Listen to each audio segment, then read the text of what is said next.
Good morning, everyone. Happy Friday morning to you. Welcome back to Now TV.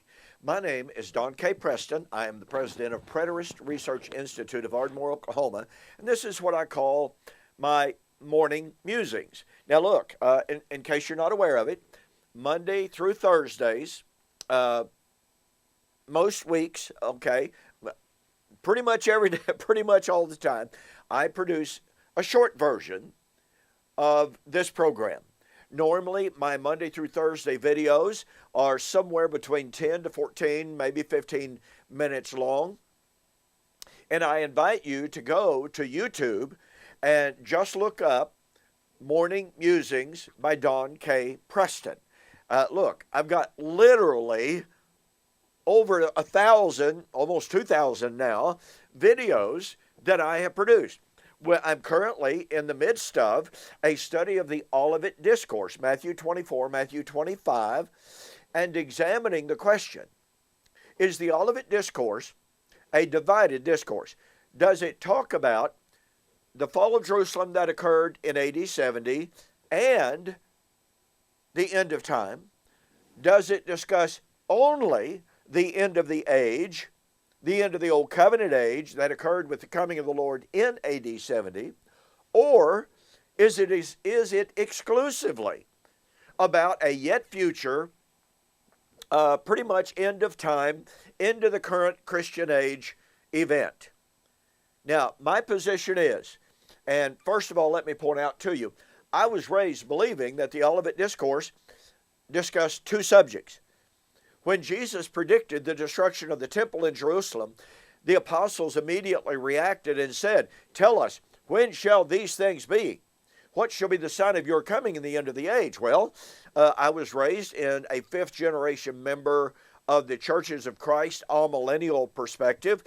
I automatically assumed that the question about when shall these things be, well, that's about the fall of Jerusalem in AD 70. That's about the destruction of the temple. But they also ask about the Lord's coming, his parousia, and the end of the age. Well, I believe that's because it's the way I was taught.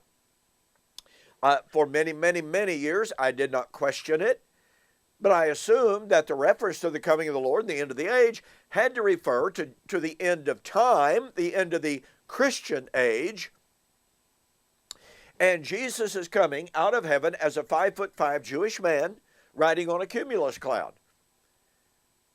And, it started dawning on me that it's like, well, point number one, the Christian age has no end. Well, if the Christian age has no end, ladies and gentlemen, then the apostles were not asking about the end of the Christian age, were they? And since they were asking about the destruction of the temple and Jerusalem, clearly conflated with their concept and their idea about the end of the age, I had to ask myself the question, if the apostles were linking the destruction of the temple with the end of the age, number one, where would they have ever gotten the idea that the destruction of the temple was somehow related to the end of the Christian age? I'm sorry, there's no connection. There's a total disconnect between those concepts. And secondly, I ask myself the question, what age did that Old Covenant temple represent? Hello, I just gave it away, didn't I? What age did the Jerusalem temple that stood in the first century that Jesus had just predicted would come down, cataclysmically come down, what age did that temple represent? It certainly did not represent the very fabric of the space-time continuum. And it most assuredly did not represent the Christian age. Nothing about it represented the Christian age. So these are some of the questions that I've been exploring. I have produced now over 400 videos just on the Olivet Discourse. And by the way, I have written a book, Watching for the Parousia, were Jesus' apostles confused? Because you see, it is generally assumed, it is generally argued, that when the apostles said, tell us, when shall these things be? What shall be the sign of your coming and the end of the age? That they mistakenly, confusedly, ignorantly conflated those two events, the fall of Jerusalem and Jesus' coming. Well, the point of fact is, it can be proven definitively, absolutely, and irrefutably.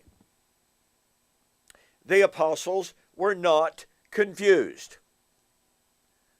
It is the commentators who say they were confused, who are in fact confused. Okay? So anyway, check out my YouTube video, or videos. Again, go to YouTube. Up on the search bar, just type in Don K. Preston, Morning Musings, or Morning Musings, Don K. Preston. Okay? I think you'll benefit tremendously by it. I hear from people from literally all over the world who watch the videos very faithfully every single morning. All right. So again, thank you so much for joining me here on Friday, Morning Musings, on Now TV. Boy, Now TV is in the process of expanding incredibly. And as I suggested recently, if you would like to see my Morning Musings program expand with Now TV, they're not automatically expanding my viewership, okay? We have to pay additional monthly fees in order to go along with their expanding market. So if you'd like to be able or see my Morning Musings program expand along with Now TV, please contact me and ask how you can do that.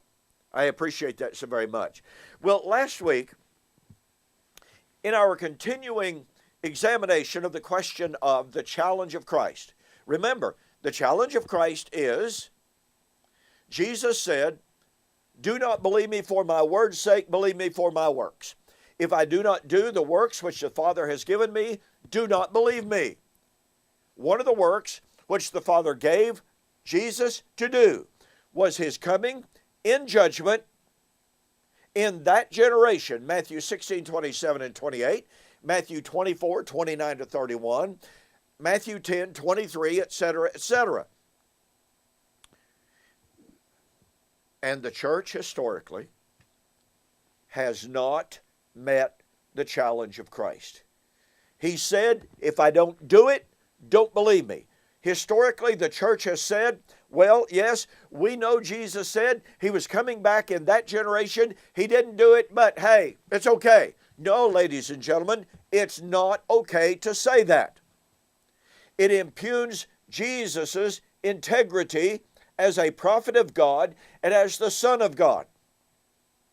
Just recently on YouTube, as I was going over some of these issues, one particular individual said, it's very clear, yes, that Jesus predicted his coming, the end of the age, the judgment, the resurrection, to occur in the first century. Of that, he said, there's no question. He said, you are right to point that out. However, you failed to recognize that the end was postponed.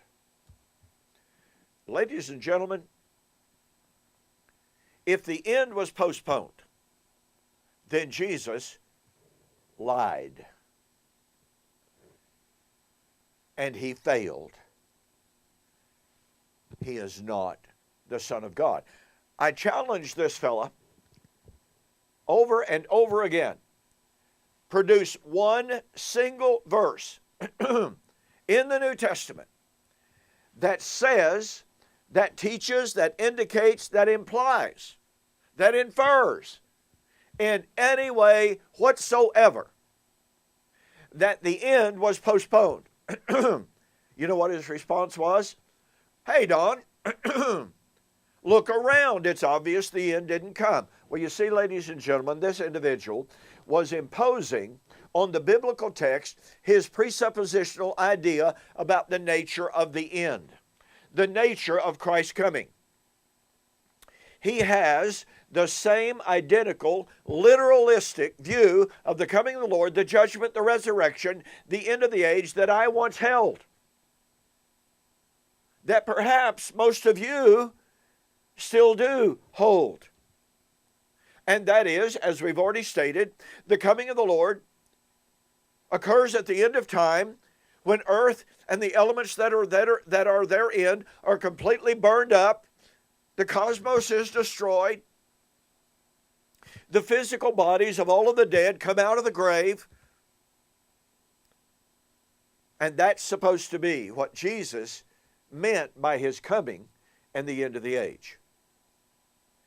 And so I shared with this individual several passages which prove that is not the nature of the day of the Lord. Now look, from the very beginning of this program, from the very beginning of my time with you, right here on Now TV, I've shared with you that Jesus said he was going to come in the glory of the Father, which means he was going to come as the Father had come many times before. And yet it's patently obvious, it is irrefutably true, Yahweh the Father had never ever come out of heaven in a literal physical body, burned up literal physical heaven and earth, and put an end to time. That's pretty obvious, isn't it? And so Jesus said his coming in the kingdom to judge all men would be like the Father had come. I'm sorry, folks. This completely destroys the idea that the coming of the Lord of 2 Peter chapter 3, was to be an earth-burning, time-ending event. And it allows us to answer the challenge of Christ. So I've been sharing with you passage after passage after passage that teaches us, that illustrates really, really well that the coming of the Lord, the judgment, the resurrection, was never intended to be, was never predicted to be an earth-burning, time-ending event. Last week, I spent some time with you in Revelation chapter 10. Now, we've already examined Revelation chapter 6 that teaches us that the day of the Lord, the great day of the Lord's wrath, would be in fulfillment of Isaiah chapters 2 through 5. Do you remember that? If you don't, please go back and watch our exposition and our exegesis of Isaiah chapters 2 through 5. I'm not going to go over that territory all again, but simply say this. Pardon me. Isaiah 2 through 5 foretold the last days. Oh, goodness. The last days, the day of the Lord, when the Lord would come and destroy creation. But that day of the Lord, when the Lord would come in the last days to destroy creation, would be the judgment of Jerusalem, when he would avenge the prophets and the dead who had been slain, the righteous who had been slain. And I've demonstrated to you from Luke 23, 28 and following, Matthew 23, 1 Thessalonians 2, 14 to 16, that the last days avenging of the martyrs and the prophets was to be in the first century in the judgment of Jerusalem. So, since Revelation chapter 6 is the last days, great and terrible day of the Lord, in fulfillment of Isaiah chapter 2, which is the day of the Lord of 2 Peter chapter 3, and since that great day of the Lord of Revelation chapter 6 would be in fulfillment of Isaiah 2 through 5, and thus 2 Peter chapter 3, and that judgment was to occur in the judgment of Jerusalem in AD 70, that means that the great day of the Lord's wrath of Revelation chapter 6 was to be at the time of the judgment of Jerusalem in AD 70. Well, we're carrying through with that in Revelation chapter 10 and Revelation chapter 12. I shared with you last week, Revelation chapter 10, 6 and 7, tells us about the sounding of the seventh trumpet. Now, keep this in mind. The sounding of the seventh trumpet is the sounding of the last trumpet of 1 Corinthians 15, 51 and 52. which is the time of the resurrection. And by the way, I don't know of anybody really that denies that the time of the resurrection is the time of the fulfillment of all prophecy. Hey, everybody agrees with that because most people believe, oh, well, it occurs at the end of time. The end of time is when all prophecy is fulfilled. You see? Well, Revelation chapter 10, 6 and 7 is the time of the sounding of the seventh trumpet, which is the last trumpet in a series of 6 trumpets, or 7 trumpets. 7 trumpets, Revelation 10, 6 and 7, the 7th trumpet, therefore it's the last trumpet. Now then, we want to go to Revelation chapter 11. And look, folks, I've got to tell you, as a little bit of a lead-in to this year, and here I am speaking to you in May of 2021. And this year, what we call our Preterist Pilgrim Weekend, which we've been holding now for almost 20 years, okay? And up to last year, because of the pandemic, last year we began to do a virtual Preterist Pilgrim Weekend. And guess what? This year we're going to do the same. And our theme this year is the book of Revelation as the fulfillment of God's old covenant promises made to Israel, resulting in salvation for the nations. One of my lessons is going to be on Revelation chapter 11, the sounding of the 7th trumpet for the resurrection, the arrival of the kingdom, the time of salvation, the time for the rewarding of the prophets. I'm getting ahead of myself a little bit.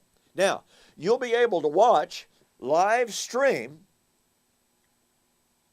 our Preterist Pilgrim Weekend 2021. We're going to have 5 or 6 speakers. Unfortunately, one of my speakers had to bow out for this year's Preterist Pilgrim Weekend. His wife has horrible cancer.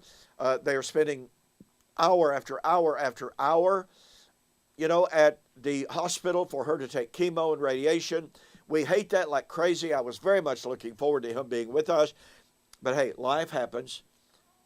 And hopefully, Lord willing, she will be better. And next year, this speaker will be able to be with us. So, with that little bit of background in mind, and I just wanted to get this into your heart, into your mind, to look forward July 15th through 17th, 2021, Preterist Pilgrim Weekend. It will be live streamed on YouTube as well as Facebook.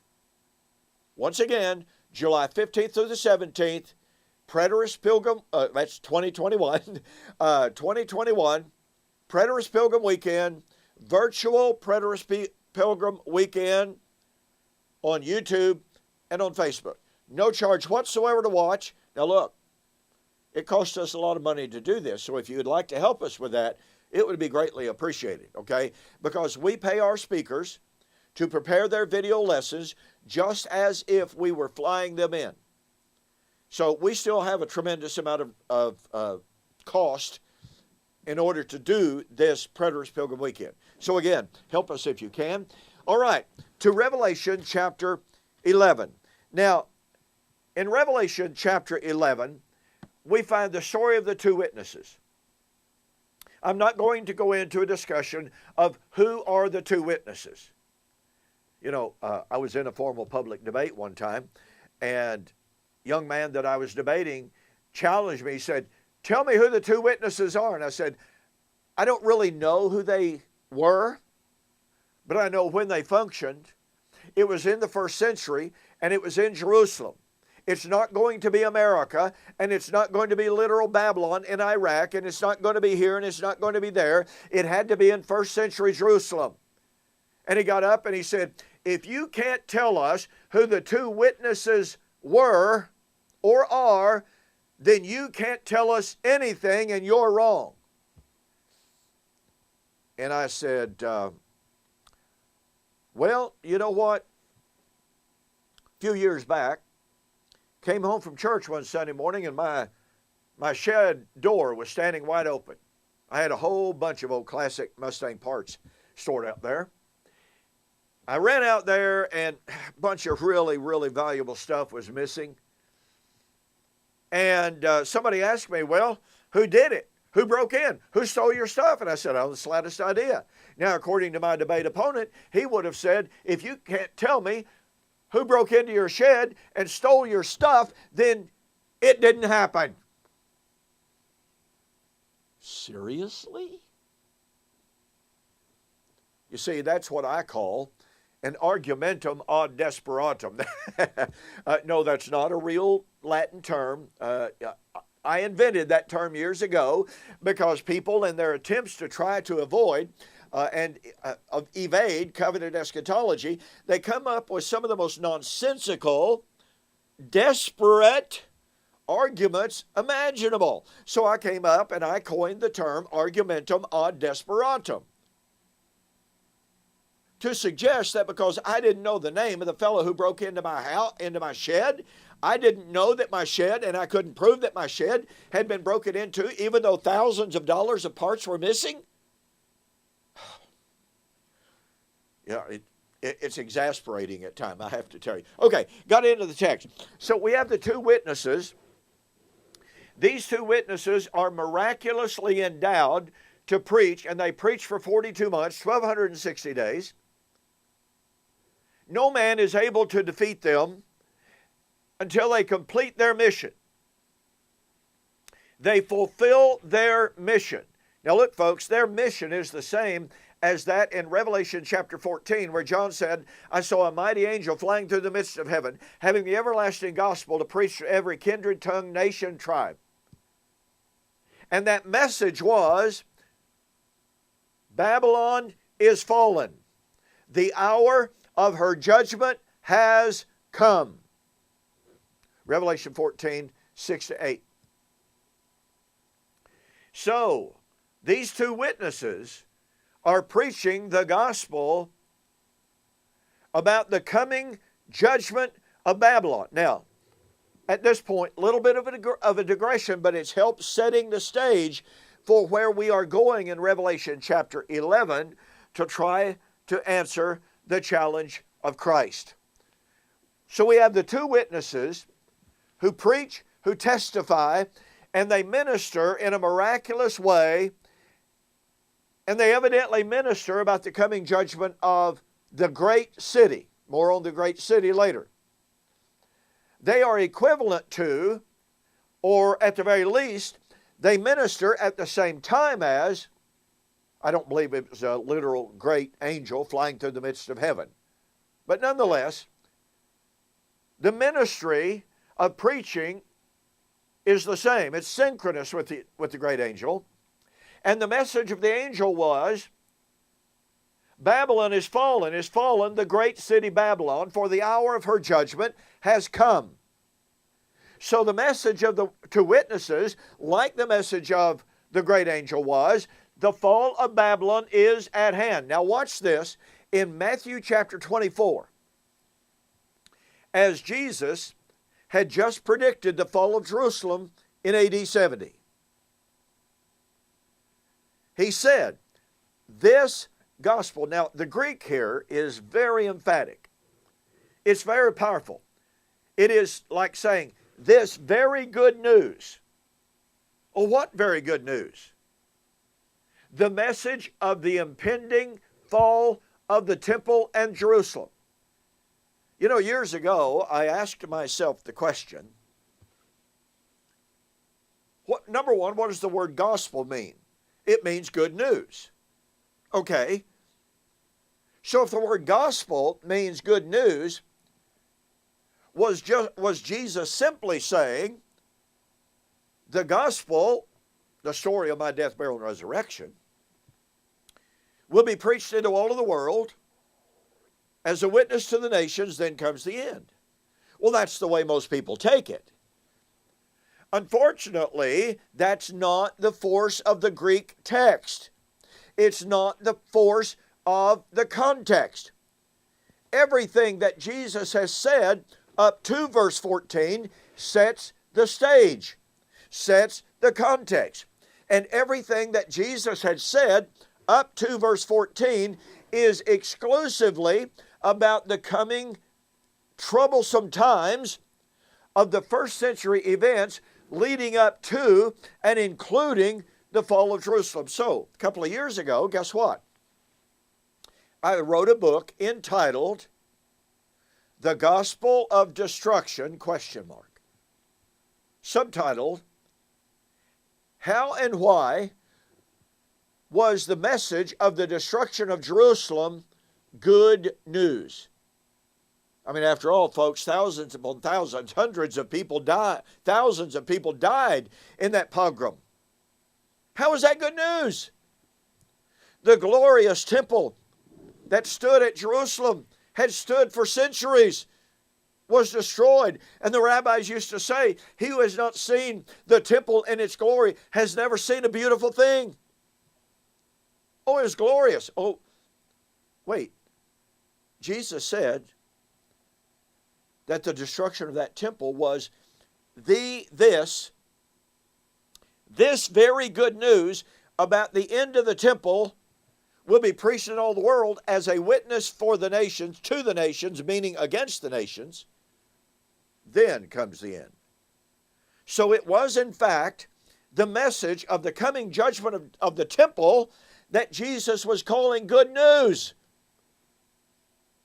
That's the message of the two witnesses, ladies and gentlemen.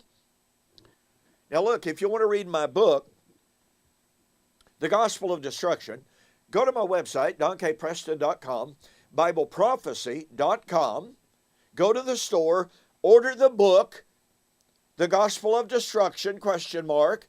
Send me a note that you saw the offer on YouTube and Facebook, and if you live in the continental U.S., I will refund your shipping. So we're setting the stage for understanding the challenge of Christ and how it is answered in Revelation chapter 11. We're going to continue this, and we're going to pick this up next week, because right now, folks, guess what? I am out of time. See you there.